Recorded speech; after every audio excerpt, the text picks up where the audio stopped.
ඒක මම බැලුවා මේ 7000ක් දරුවෝ පිටරට යන වියදම බිලියන 10ට වැඩි. රජය උසස් අධ්‍යාපනයට වියදම් කරන්නේ රුපියල් බිලියන 10යි. එතකොට දැන් කාලේ ඇවිල්ලා රජ වැඩියෙන් උසස් අධ්‍යාපනයට වියදම් කරන්නේ රජය නෙමෙයි පුද්ගලික පුසුම්බි අසුන්. අන්න ඒ තැනට අද අප රට ඇවිල්ලා තියෙනවා. එතකොට රජය දෙවනි ස්ථානයට ඇවිල්ලා තියෙනවා මේ සම්බන්ධව දැනටම. ඉතින් ඒක නිසා ඒකත් ඩේන්ජර් සිග්නල් එකක් වෙනවා. අවසාන වශයෙන් පෞද්ගලික විශ්වවිද්‍යාල ගැන සරත් කොටගම මහාචාර්යතුමා මතක් කළා.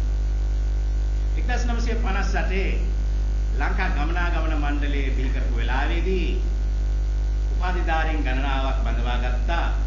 ඔවුන්ගේ වැටුප්පුවේ මහා බැංකුවත් ඒ වගේම විශ්වවිද්‍යාලයත් එකම ගානට.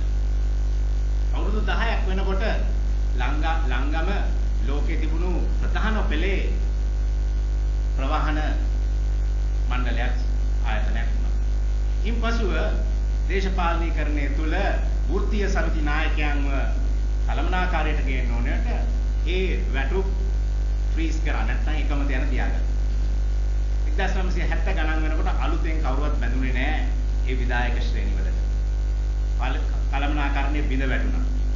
අන්තිමට රජයට තීරණයක් ගත්තා මේ පුද්ගලික අංශය ගෙන්න ගන්න. නමුත් පුද්ගලික අංශය ආවම එතනදී ඒ අයට පවා පළපුරුදු හැකියාව තියෙන කළමනාකරුවන් හොයාගන්න උනේ නැහැ. මොකද ඒ අය අයින් වෙලා ගිහිල්ලා ඉවරයි.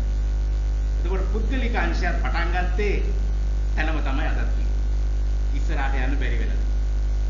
ඉතින් මේ පුද්ගලික විශ්වවිද්‍යාලයේ එන්න ඉස්සල්ලා අපේ දේශීය රාජ්‍ය විශ්වවිද්‍යාලය තර කරලා එය ස්ථාවර කරන්න අවශ්‍යයි. මොකද ගුණාත්මක භාවය රකින්නේ රාජ්‍ය ආයතනයකින්. නමුත් අඩුවට යමක් ලාභයට යමක් පුද්ගලික අංශයට කරන්න පුළුවන්, කාර්යක්ෂම කරන්න පුළුවන්.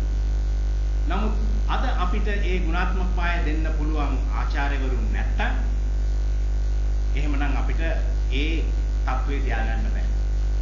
නියාමනය කරත් අපි දන්නවා අපේ රටේ නියාමනය ආයතනයක සභාපති හැටියට අවුරුදු ගණනාවක් හිටපු නිසා මට තේරෙනවා නියාමනය ඒ විදිහට කරන්න බෑ. නියාමනයේට තියෙන්න ඕනේ තරඟකාරීත්වය. ඒ තරඟකාරීත්වයේ තියෙන්න නම් අපිට රාජ්‍ය ආයතන වලින් ගුණාත්මක උපාධි දෙන්නට අපිට හැකියාව තියෙනවා. මේ විශ්වවිද්‍යාලේ ගුණාත්මකව වැඩි කරන්න නම් අපිට බිල්ඩින් නෙමෙයි අනිත් පිටුම නෙමෙයි අවශ්‍යම දේ තමයි හොඳ ආචාර්යවරු.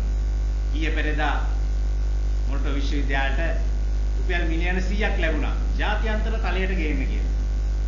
රුපියල් මිලියන 100න් ජාත්‍යන්තර තලයට ගේන්න පුළුවන් නම් අපිට බොහෝ දේවල් කරන්න පුළුවන් වෙනවා. නමුත් අවශ්‍යම දේ ඒක ප්‍රයෝජන වෙනවා. නමුත් අවශ්‍යම දේ ඒකට වඩා ආචාර්යවරුන්ව රඳවා ගැනීමේ ක්‍රියාදාමය. ඒ නිසා මම හිතන්නේ මේක අපේ සාධාරණ ඉල්ලීමක්, රජයට කරන සාධාරණ බලපෑමක්. නිසා මම සියලු දෙනාටම ඉල්ලා සිටිනවා මේ දේ විශ්වවිද්‍යාලයේ පද්ධතිය පදිනු අධ්‍යාපන ක්ෂේත්‍රයේ වෙනුණු දිගින් දිගටම කරගෙන යන්න